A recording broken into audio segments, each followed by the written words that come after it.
Hello students, I am Abhishek Kumar and I have been associated with the askIITians for last 4 years. I am a physics faculty here and today we will be taking up the topic of wave optics. So in today's lecture, we will deal with the wave aspects of the light. We have dealt with the rectilinear propagation of the light in our earlier classes. So let's start the class with the wave aspects of the light. Welcome guys. Today we are going to study the topic wave optics. Now in this chapter, we are going to deal with the wave nature of the light. Till now we have studied about the wave properties in general, where we have considered the wave property of the sound waves and other. Now here we will be considering the wave properties of the light. So we will be proceeding with this, and the pattern of our study will follow. Like we'll do the introduction first. So let's start the topic.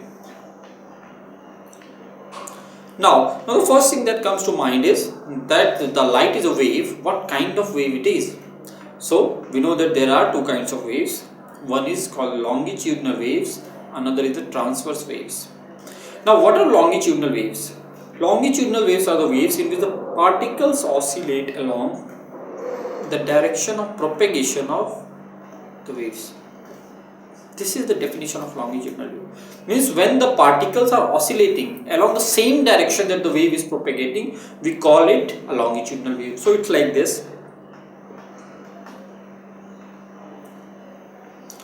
Suppose this is a cylindrical tube and you speak at this end. There is a person here, he speaks at this end. What will happen? A person standing here will be listening to this. So what's happening when you speak? The sound waves travel in this direction, okay, and then they reach here at this end. What is happening is that the particles in the air that you have, like here you have the particles. What happens when you speak? You apply a pressure. When I am speaking right now, the air in front of my mouth, I am applying pressure on them in a perfectly haphazard manner. Like when I am speaking, I am trying to speak sometime in a high tone, sometime in a low tone. So I am applying pressure on the air. Now this pressure is causing the air molecules to vibrate. Means when I am having a higher tone, those molecules are vibrating faster. Now this kind of disturbance that I am generating at this point, this is transmitted forward. Now this transmission, what is happening? The particles are also moving in this direction. This and this direction, moving like this, and the wave itself is also moving in the same direction. So that kind of waves are called the longitudinal waves. What are transverse waves? The transverse waves in which the direction of oscillation of particles is perpendicular to the direction of propagation of the waves. Now what happens here? If the wave is moving in this direction, the particles are moving perpendicular to this direction. Particles will be moving in this direction and the wave is moving in this direction. And they have a direction of 90 degrees between these two directions. Okay. Now these two directions that I have given you, they always have an angle difference of 90 degrees. Now this is the reason it's called transverse wave. Transverse means perpendicular. So it's perpendicular. How can you see this? It's very easy to see the situations where it happens. Suppose you have a string here. What you do is that you give a disturbance here at this point. Like I am holding this string, I am giving it the disturbance like this. What is happening is that you will find that you give a disturbance here, then you will find that after some time the whole of the string starts vibrating. So that disturbance is moving forward. You can see that disturbance is moving forward. But what is happening is that the string, you are holding the string, the particle that is at this point, this only goes like this. Obviously the whole wave is moving forward, but the particle here in the string, it is moving like this. It's not that this particle is moving like this, because if it's moving there, what it would mean that the string will break, right? So for the string to be intact, it's like it is moving like this, and the particle here is also moving like this in a different fashion from here, means in a different manner. When it is here, it may be here somewhere, something different, but all are moving in this direction and the wave is moving in this direction. So that kind of wave is called a transverse wave. Light is an example of transverse wave. Okay. Now that we have seen what a light is, what kind of properties it exhibits, we'll be now dealing with a new term called wavefront. What exactly is a wavefront? Now the wavefront is the locus of all the particles of the medium which at any instant are vibrating in the same phase. What is this phase? So before we can understand, because it's simply the locus of the points that have the same phase. So you have to find out all the points that will have the same phase, their locus will be the wavefront. So what is that phase? What is that property that we are trying to describe? So it's very easy to see. Suppose you have a wave, I denote this by A. Any wave is there, I denote this by wave. A naught times cos kx minus omega t. Okay. So this portion that you see, this angle with which it varies, this is the phase. This thing is called the phase. This whole thing is called the phase. Okay. So now if you see, this A is A naught cos kx minus omega t. So if you try to draw the figure, it will be something like this. A naught is the amplitude. What is the maximum value of this whole thing? It will always be plus 1, right? Because this is a cos. It can only go up to plus 1 and the minimum can be minus 1. So what can be the maximum value of A? So when it will be plus 1, the maximum value will be plus 1 into A naught and minimum value will be minus A naught. And then it is varying in the manner as the cos varies, right? It's simply multiplied. It's like suppose A naught is 2. So you simply multiply this variation of cos with 2. Nothing else happens. So if you try to find out the graph, it will be like this. Cos, if you remember, graph is like this. It's going like this. Okay. Now this term is the phase.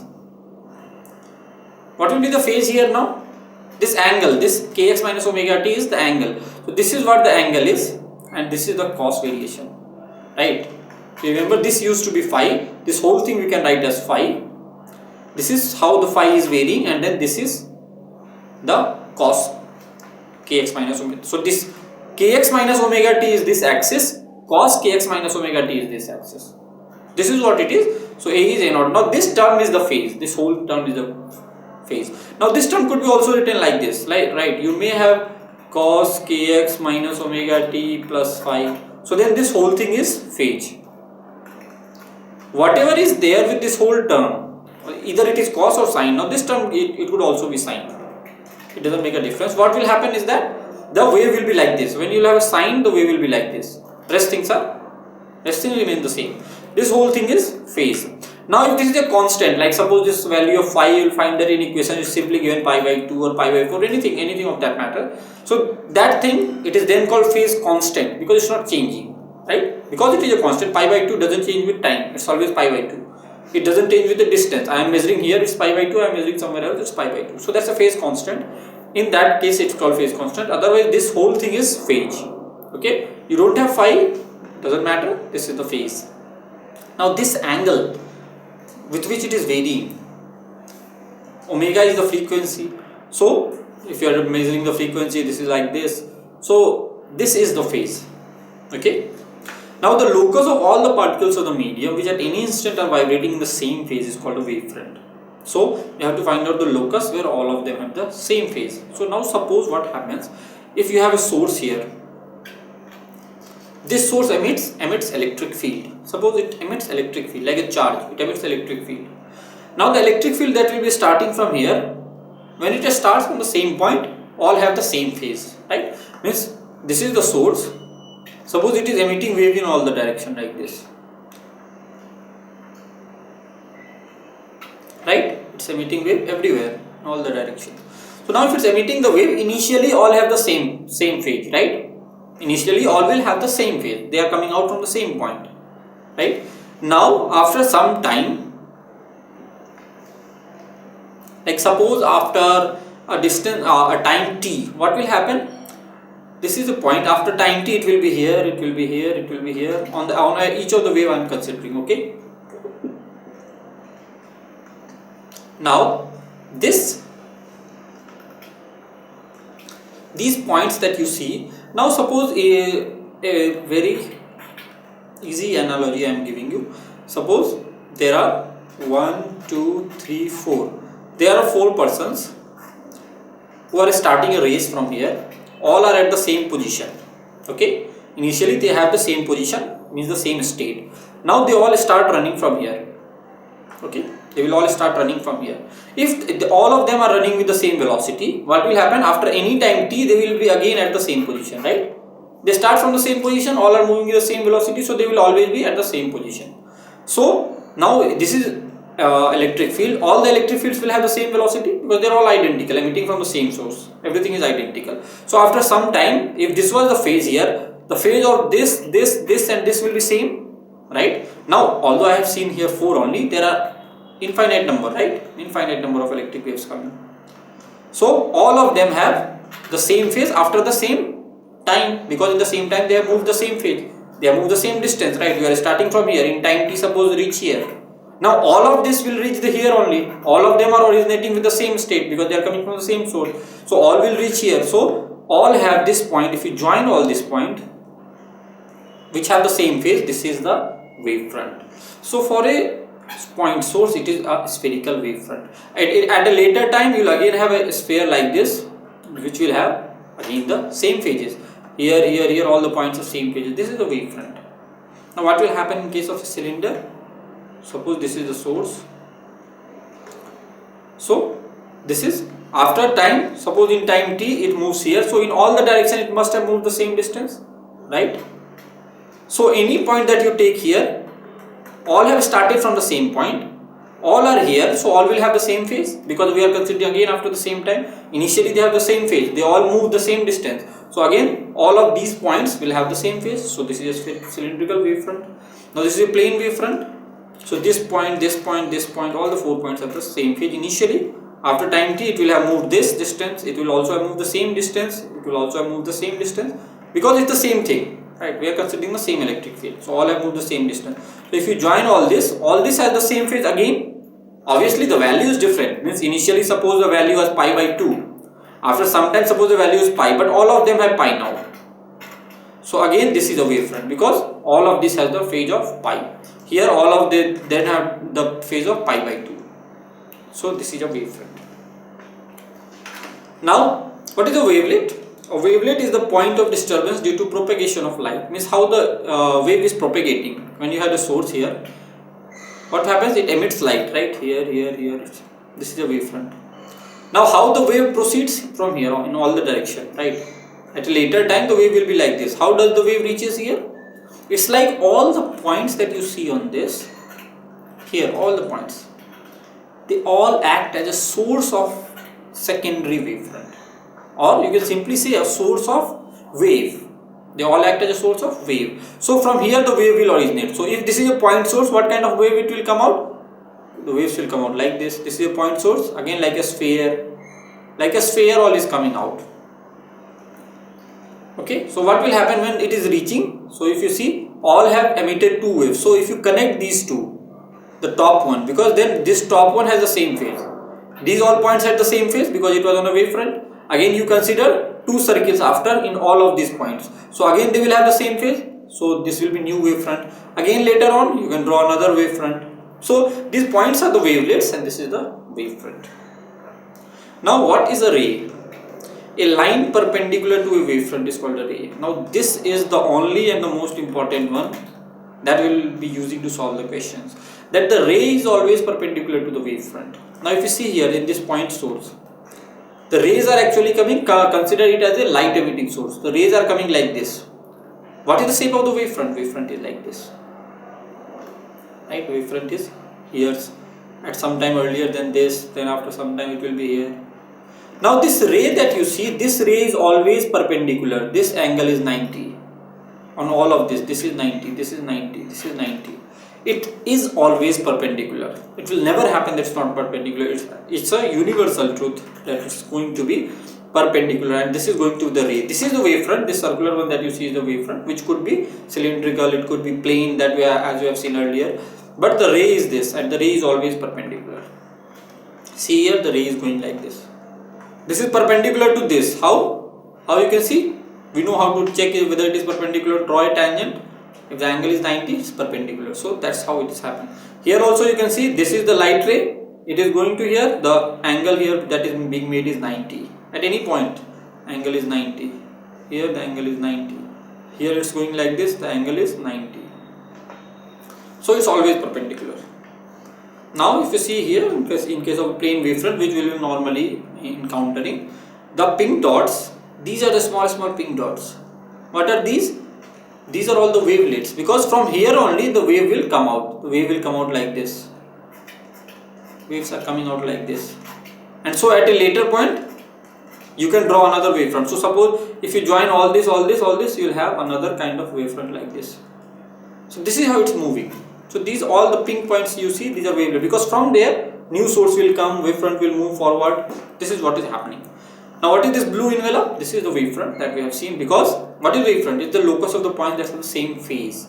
So if initially this is what all are, this is the points that have the same phase, after some time everything will just move forward, right? Because all are moving with the same velocity. Initially you are at the same position, so after some time again you will have the same position in the same shape, right? This shape had the same phase, so again this similar shape will have the same phase, because all are moving. So that's what it is. Red line are called the rays. These are the rays, and you can see this is perpendicular. You can see this is perpendicular. It's always perpendicular. Okay. So we have seen it's the similar thing, that an arrow drawn normal to the wavefront. So you have, what you have to do is you have to draw normal to the wavefront and you will get the ray. So if this is a plane ray, this is parallel rays that are coming.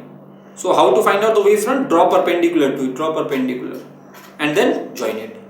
Draw perpendicular and then join it. So this is a wavefront. Draw perpendicular, join it. Okay.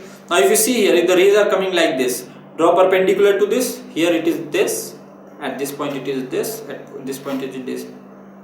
Okay. So although we have shown here only 3 rays, what is happening is that there are large many number of rays, right? Practically there will be large many. So not just to make the page, keep the picture clear and so that you are able to see it, we have shown only 3. So what will happen if you try to draw all this? Again you will draw perpendicular, you will find that this kind of wavefront is being formed. Similar thing happens here. Okay. Now here the light rays are coming out. If you see, if you try to draw, this is perpendicular, this is perpendicular, this is perpendicular. So it's kind of like this. So only thing that you have to keep in mind is this, that it's normal to the wavefront. Rays are normal to the wavefront and wavefronts are normal to the rays. Both are true, both of the ways. So that's how we can solve the questions. Now see, we have a question here. Spherical waves as shown in figure strike a plane mirror. This is a wave. It's striking this plane mirror. Reflected wavefronts will be, what kind of wavefront will be this? Now you can see here, you can draw the light rays here. If you try to draw a light ray is coming like this, right? How we know that light ray is like this? Because we have drawn perpendicular to this, perpendicular to this, perpendicular to this, perpendicular to this. So it's this direction. When you join, you will get this direction. Similarly, you can have this direction. Perpendicular to this will be this, then will be this, then will be this. So join this, this will be this. So what happens to the rays after reflection? This ray will come like this ray will come like this. So this is how it is moving, right? This one which is moving like this will have movement like that. So what is happening is that now you have to draw the wavefront. So again it's easy. Now that you have the ray, draw perpendicular. Perpendicular to this will be this, perpendicular to this will be this, this will be this. So it's coming like this. It's diverging out like this. So if you try to look at the figure, this is the correct one. So if you see in this figure, you can draw the ray. What will be the ray for this wavefront? Perpendicular to this, at this point will be this, perpendicular to this will be this will be this. So if you join, this will be the ray. So you can easily see that this ray will be the reflected ray of this ray. So this is how we can solve the questions. Now see this question, you have a plane wavefront AB.